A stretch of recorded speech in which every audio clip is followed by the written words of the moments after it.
Hello, and thanks for taking some time out of your day to watch part 2 of my series of videos breaking down all the fights taking place this weekend at UFC on ESPN plus 3 from a betting perspective. So in yesterday's video I covered 3 fights. I'm going to cover another 3 fights today, and hopefully you can use the information in these videos to make better betting decisions. Now if you'd like me to do a bonus video this Saturday where I'll be going through each of the fights taking place on this weekend's card to try and find a good value prop bet for every single fight, please like this video, and if every video that I put out this week gets 30 likes, I will do that bonus video on Saturday. And if you don't know what a prop bet is, let me show you. It is bets like these. We didn't have any released yesterday, but they've just started to release a few of them today. By Saturday, by a few hours before the event starts on Saturday, there should be 20 to 30 different prop bets out for each fight. But these are prop bets. Things like Reyes to win by decision, Nordiev to win inside the distance. That's a prop bet. So if you'd like that video on Saturday, hit a thumbs up on the video below, and I will put it out 3 or 4 hours before the event this weekend. So the first fight that I want to jump into on this weekend's card in today's video is the fight between Teymur Ismagulov and Joel Alvarez. Now straight away, I said in yesterday's video and last week's videos that when I first start researching a card, I'll scan through all the names on a card to try and see where I think the best opportunities are for making money. And then the names that jump out at me are the fights that I'll go and research the first. So Teymur Ismagulov looked great in his UFC debut against Alex Gorgees. He's also competed against a decent level of opponent in M1. And with a record of 17-1, he's obviously legit, very, very good. So he was one of the first names that jumped out at me. And when I saw that he was fighting a young fighter making their UFC debut, straight away I thought that he might be a good bet and there might be some good value there.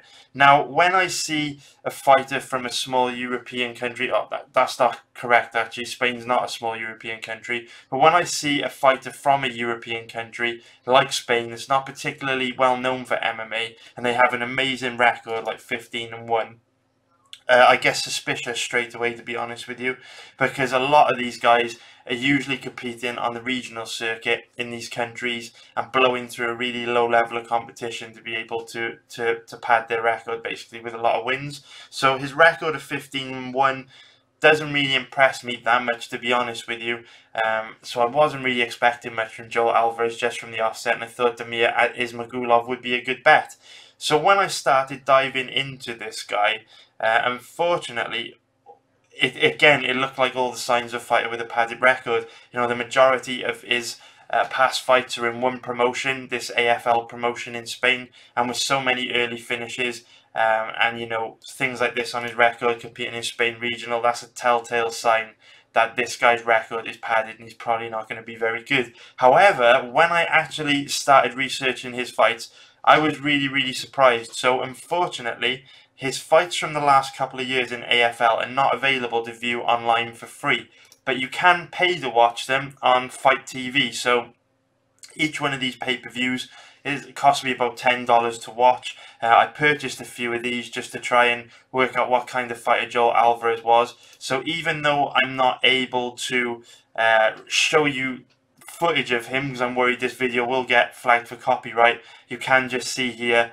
that I have paid for some footage of Joel Alvarez, so I know what I'm talking about basically. And I was very, very impressed with him. What I would say is that if you want to learn a little bit more about Alvarez yourself, if you're thinking of betting on this fight, the 2 fights I'd recommend buying on Fight TV were his fight against Julio Cesar Alves at AFL 16, and also his fight against Francisco Gonzalez at AFL 13. So to buy both those only cost me $20, and $20 is a good price to pay if it's going to either help you make money or save money betting this fight. So yeah, Joel Alvarez, absolutely legit, to be honest with you. Very, very surprising. Much better than I expected. He's got a traditional Muay Thai style, very technical striking, extremely good striking, aggressive, good defensively, and throws a very wide range of strikes. He's also very fast. Now, his takedown defense isn't amazing. It's not completely terrible either. Probably not good enough to keep the fight standing against a guy like Ismagulov, but on the ground, you can clearly see that he's well trained. attacks with a wide range of submissions, very, very dangerous on the ground. Even against these low-level guys, you know, he's got, as you can see, he's got plenty of submission wins on his record. He's actually got a lot more wins by submission than knockout and TKO, and that's because standing up, he's got a traditional Muay Thai style where he doesn't really have that much power in his strikes, not particularly dangerous with like the one-shot kill style, but he's so technical and he throws such a high volume of strikes that he just breaks people down, which means eventually they either turn into a panic wrestler or they get dropped and then he jumps on them and finishes the fight with a submission. But Joel Alvarez definitely much better than I expected, no doubt about that. So comparing him in this matchup to Ismagulov, undoubtedly Joel Alvarez has a massive advantage when it comes to striking. He is a significantly better striker than Ismagulov. But unfortunately for him, obviously, if you do have strong wrestling, that enables you to dictate where the fight takes place. And even though we didn't see Alvarez's takedown defense tested that much in those AFL fights that I watched, from what I did see, I don't believe that he's going to be able to keep Ismagulov, keep this fight against Ismagulov standing. All that doesn't mean he won't be able to catch him in a submission on the ground, because like I say, Alvarez is very, very offensive, very, very nasty, slick submissions on the ground. So from a betting perspective, if we look into this fight in terms of the odds, so Ismagulov is currently, call it an average of around about 1.40, giving him an implied probability of 71%. So to get any value betting Ismagulov on this fight, you'd have to cap him at least 75% chance of winning this fight or better, which, looking at how good Joel Alvarez is, that's a complete stretch. There's no value there for me. In my opinion, Ismagulov's completely unbettable. Now, Joel Alvarez, we take a look at his odds. The average is currently around about 3.10, giving him an implied probability of 32%.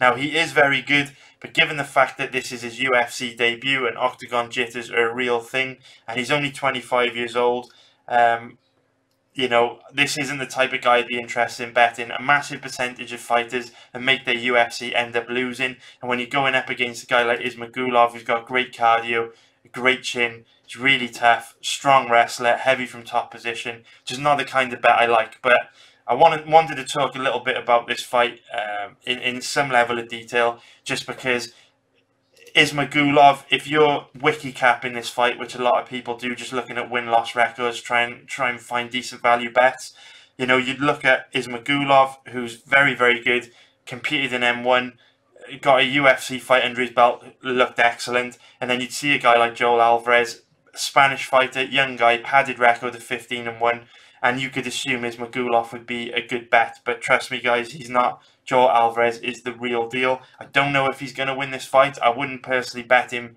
in this fight because I think Ismagulov can take him down and control him from top position.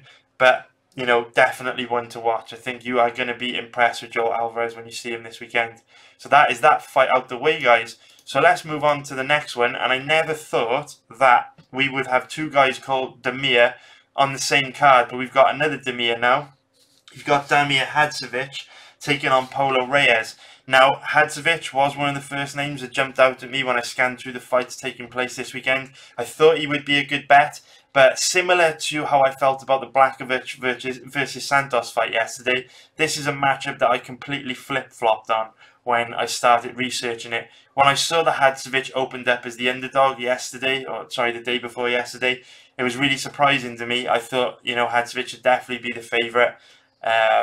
But yeah, after researching the matchup, I can completely understand why Paulo Reyes opened up as the favourite. If we take a look at the odds, you can see that in the last 24 to 48 hours, we can see that Hadzovic's odds have declined by quite a lot. So if we jump in here, sorry, you might not be able to see that there. Let me just pull it up a bit higher. So if we look at Hadzovic's odds, he opened up, or he didn't open, but on Tuesday, you know, early hours yesterday morning, he was around about a 2.5 underdog, and since then his odds have significantly declined, right down now to around about 1.83 on some websites, making Paulo Reyes the underdog.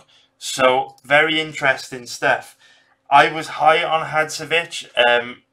mainly because I'm a big fan of the European MMA circuit, and I've got a lot of happy memories watching some guys on Cage Warriors. And way back in the day when Hadzovic was fighting in Cage Warriors, he looked really good. He looked like he could be a top prospect. His performances against Martin Delaney and John Maguire were really impressive. But unfortunately, I really don't know what's happened to him. But since those performances, he's definitely gone backwards. He really has. Hasn't looked impressive in the UFC at all. Not only has he got bad fight IQ, but, you know, just it doesn't look as explosive or dangerous as he was back when he competed in Cage Warriors. Now, I don't know what the reason for this is. You know, maybe he's struggling with money and he has to work a full-time job, can't afford to train properly or eat good. Maybe USADA has had an impact on his level of performance, because outside of the UFC looked great, and since coming into the UFC hasn't looked very good at all. So, you know, maybe USADA is having an impact on how he performs. But what I would say is that this is a tricky fight for Hadzovic, if I'm honest with you. Obviously, a lot of people are favouring him. Obviously, a lot of people are on him in this matchup. But if I were you, if you're thinking of betting Hadzovic, if you're questioning anything I say in this fight, go back and watch anything I say about this fight.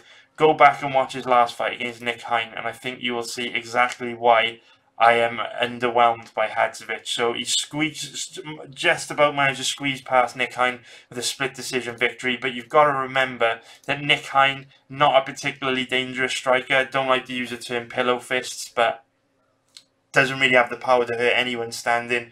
He's also very small. He's only 5'8" with a 66.5-inch reach. For a lightweight, that's very, very small. As you can see, you know, going back through his UFC career, he's an absolute decision machine. Not really particularly that dangerous with strikes. You know, dating back to, you'd have to go all the way back to 2013 to find the last time that he was able to finish an opponent with strikes against someone that I've never even heard of. And it's not like he's been fighting a really high level of opponent in the UFC. He's fought guys like Lucas Sajewski, you know, guys like Yuzuki Kazuya and Tai-Hyun Bang, who aren't particularly great. So what the point I'm trying to make about this is Hadzovic just about managed to outstrike Nick Hein. This fight took place completely standing. You know, Hein didn't even shoot a takedown all fight. Hein versus Hadzovic was a kickboxing match, and Hadzovic didn't exactly look great.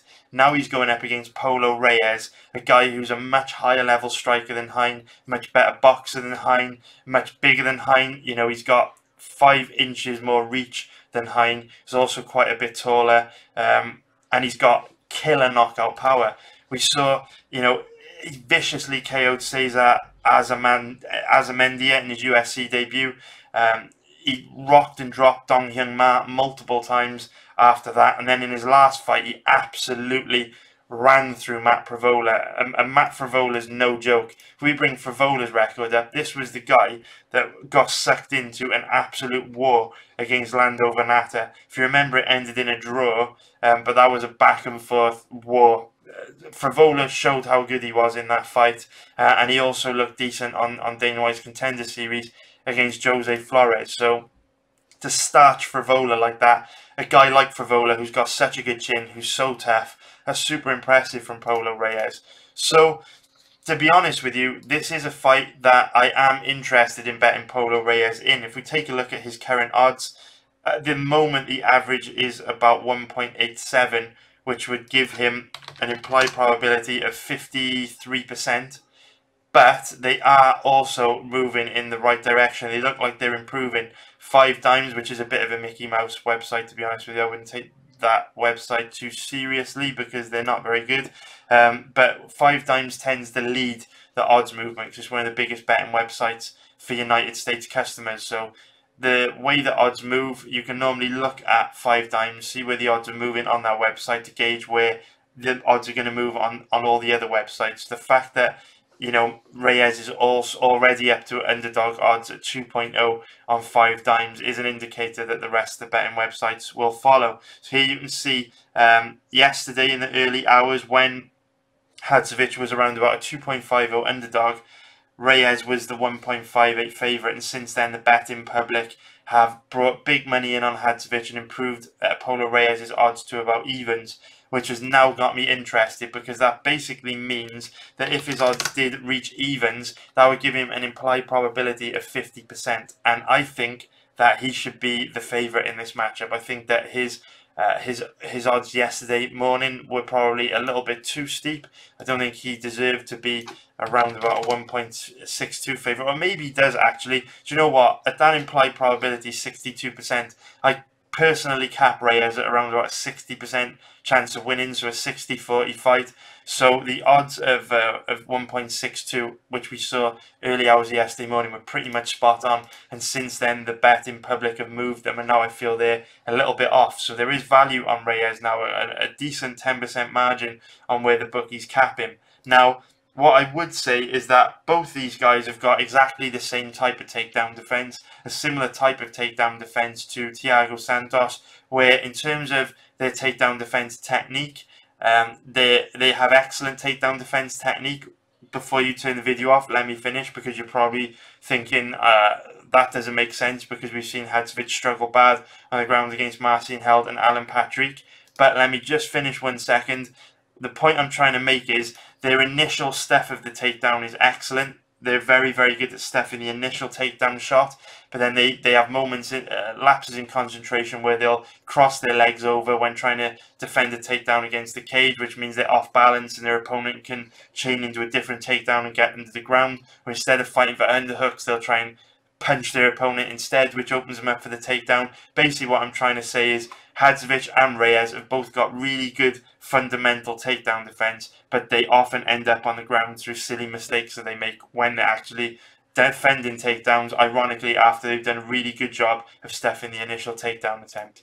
But I just wanted to cover that, because obviously you want to cover all bases, but I don't think this fight's going to go to the ground. I don't think either guy is going to look to take this fight to the ground. What I would say is that if it did go to the ground, both guys are quite weak on their back, but Paulo Reyes has got a much heavier top game, and he's also more difficult to hold down. He's a big, strong, powerful guy that can usually just stand back up if guys get him down.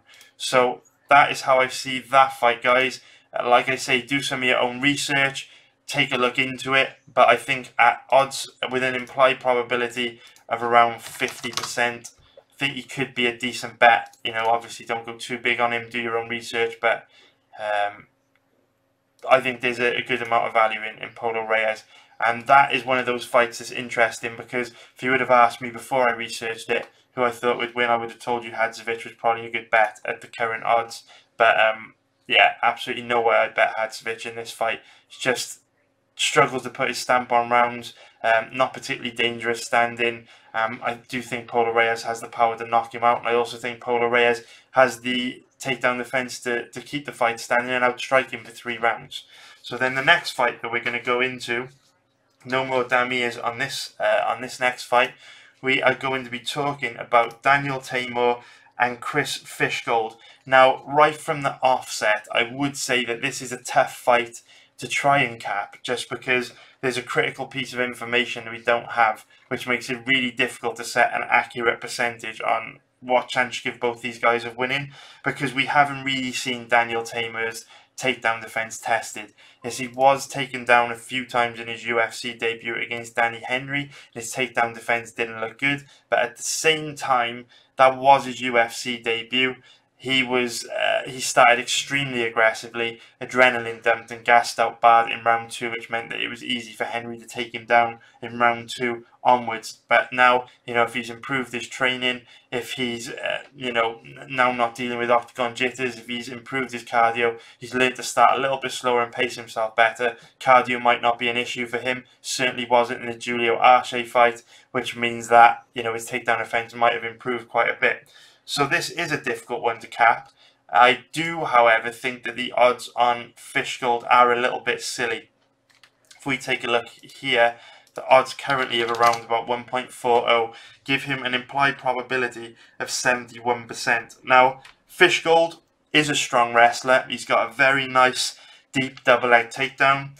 And he's very effective at getting fights to the ground, because he comes out at the start of the fight extremely aggressive, swinging for the fences, looking to take your head off, and he's quite heavy-handed as well. He's got good boxing technique, and his aggression standing opens up takedown opportunities for him, because his opponents are forced to focus on his striking, because if they don't, they will get knocked out. He carries legit knockout power. He's very, very dangerous. So when he comes out the gate aggressively looking for the knockout, that forces his opponents to keep their hands up high and defend his punches and focus on his striking, and then that enables him to shoot, duck under, shooting deep on the hips and get a takedown. Now, what I would say is that this aggression does come at a cost.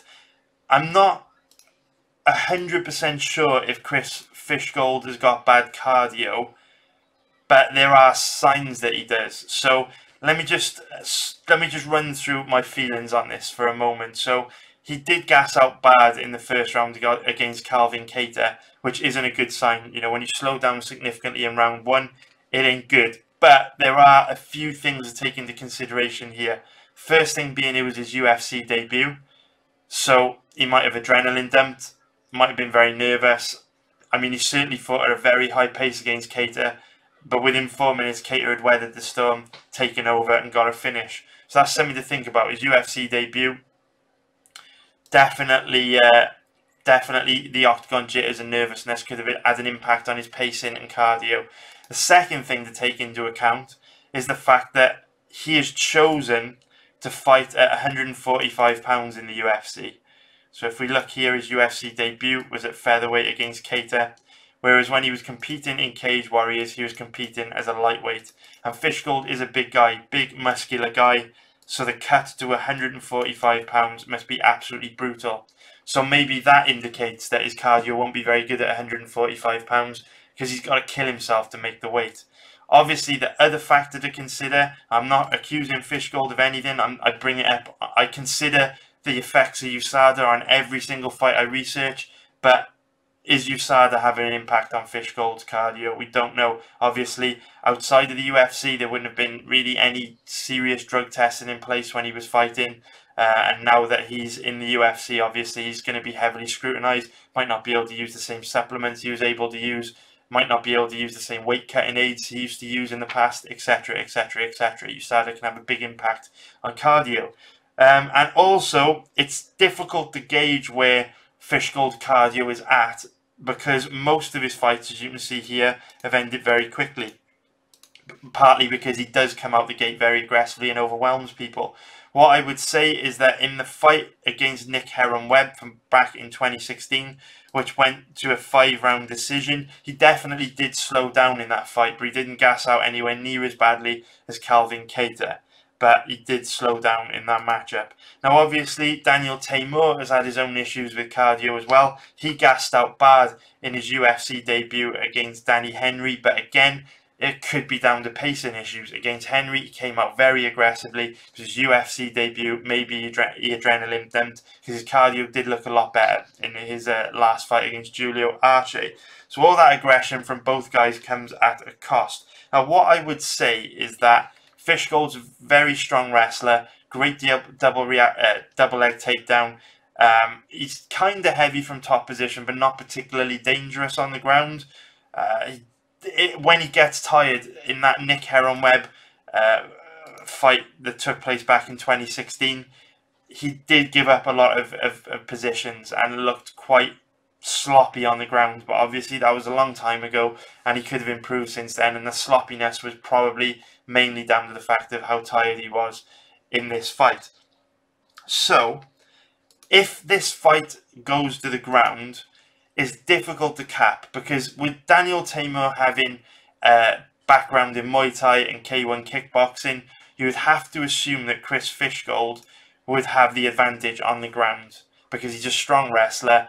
You know, he's competed in a lot of grappling tournaments. We can't be sure, but it's pretty safe to assume Fishgold's got the advantage on the ground. And it's pretty safe to assume Teymur won't want it on the ground, and he will be doing everything he can to stop Fishgold from taking him down. Now, if it stays standing, I actually think that due to Fishgold's decent boxing and knockout power and his aggression, I do give Fishgold a slight advantage striking, but the asterisk next to that is for how long. Because we know from the Daniel Teymur fight against Julio Arce that Teymur's cardio, if the fight's contested at a reasonably good pace, can hold up into the third round. But based on Fishgold's last fight against Keita, there's a strong possibility that if the fight is contested at a decently high pace, he may gas out in round 1. So even though I would give Fishgold a slight advantage when it comes to striking, so I think he's got more power in his hands than Teymur, and he's more dangerous than Teymur, and his boxing is better than Teymur. You know, a lot of Teymur's striking tends to centre around his kicks, whereas Fishgold's got the power to put you away with his hands. What I would say is, you know, it's difficult to give Fishgold too big of an advantage, because if he gasses out after 4 minutes, then Teymur's easily going to outstrike him in the second and third round, no question about it. So this fight is a tough one to cap, because there are so many unanswered questions, I guess. We know that Fishgold has got, you know, a big advantage when it comes to wrestling, probably a decent advantage on the ground, and a slight advantage striking, but for how long? You know, if he's gassed out after 4 minutes, Teymur could easily win this fight. So if we look at Teymur's odds, currently call it an average of around about 3.0, which gives him an implied probability of 33%. So in many ways, this fight, the way I feel about this fight is very similar to the Kron Gracie versus Alex Caceres fight last week. Because if, like I say, we haven't seen Teymur's takedown defense or ground game really tested. So if Fishgold, I mean, you might think there's value in Teymur's odds based on the fact that Fishgold slowed down against Nick Hearn-Webb and also in his UFC debut against Calvin Keita. But if Fishgold comes out, shoots a deep double leg takedown, you know, and submits Teymur quickly on the ground, which could happen, as we don't know a lot about Teymur's ground game and takedown defense, then your money's dead in the water. So, yeah, I mean, really, if you want to bet Teymur in this fight, depends on your own risk tolerance. Like I said last week, I didn't think Alex Caceres was a particularly bad bet to beat Kron Gracie at his odds last week, based on how bad Gracie looked in Rising. But again, like I said, hunting value can get yourself into a lot of trouble, because what happened, Gracie came out, got a quick takedown, submitted Caceres very, very quickly, and if you would have bet Caceres, your money would have been dead in the water. I like the two different kinds of bets, where we get the low-hanging fruit, the easy winners, when we're betting fighters who have significant advantages over their opponents, or where we are taking on more risk in a fight, but I feel that the reward is worth the risk. In this particular fight, because there are so many unanswered questions, because it's possible the Fishgold could come in with really good cardio, maybe just adrenaline dumped in his UFC debut, and because I do give him a slight advantage everywhere, I think it's best to pass. But there's no way I would bet Fishgold at these odds. Those odds are crazy to me when you take into consideration how bad he looked in his UFC debut against Calvin Keita. So that is it for today's video, guys. I will be back tomorrow, where I'll be breaking down another 3 fights. Thank you for watching, I really appreciate it. I would also mean a lot to me if you could subscribe to the channel. And if you would like me to put out that bonus video on Saturday, where I go through every fight and hunt for a bet on every fight, out of the prop bet section of a betting website, then please hit the like button on the video below. And if every video I put out this week gets 30 likes, I will do that video a few hours before UFC on ESPN +3 begins. Thanks, guys. I'll see you tomorrow. Too many thoughts on my mind, I can't sleep at night, so I just keep writing. I don't need no help, I don't need opinions, so don't waste my time then. I just been living online, my city don't show me no love, and that's fine. Fuck local radio stations, I got more plays than all of these rappers combined. I'm going again, I've been going in, I'm fed up with so many things, I gotta just let it all out. I'm talking about the shit they've been talking.